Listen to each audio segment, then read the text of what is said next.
જય સ્વામિનારાયણ. આપે આવ્યા છે આ ફરેણીધામ, કારણ કે મહારાજે પોતે પોતાનું નામ આપ્યું એવું આ ફરેણીધામ છે.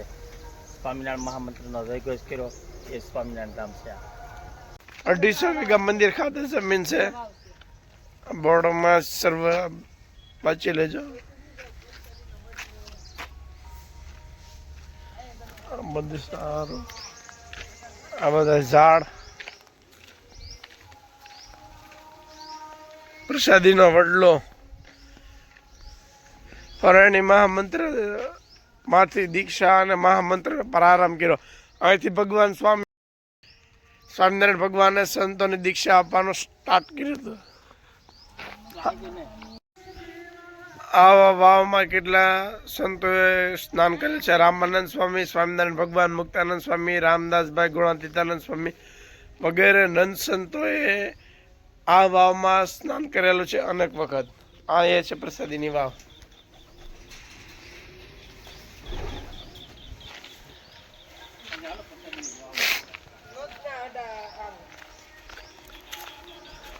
આ છે પ્રસાદીનો વડલો.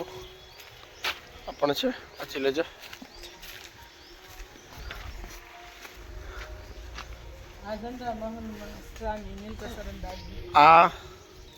આ વાવ છે, અહીંથી જ આવવાનું અંદર.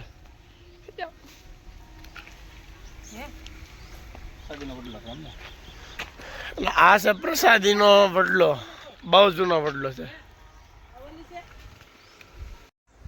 વિડીયો ચાવી દો. સ્વામિનારાયણ વિદ્યાપીઠ.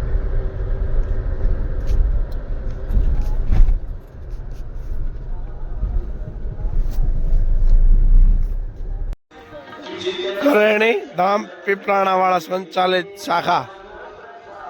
કેવડું મોટું મંદિર છે, મોટું શિખરબંધ મંદિર માર્બલ નું બને છે. મોટી જબર કરે.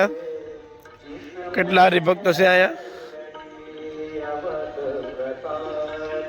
આ અખંડ જ્યોત છે, 200 વર્ષ પ્રગટે છે. હજી કોઈ દી ઓલવાણી નથી. જૂનું મંદિરમાંથી આવેલ છે ફરેણી.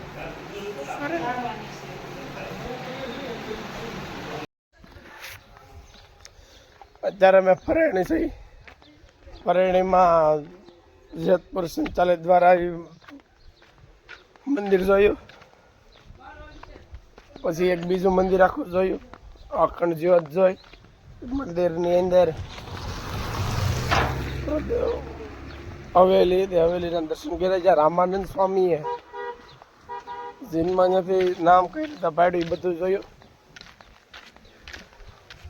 એવું છે બધું.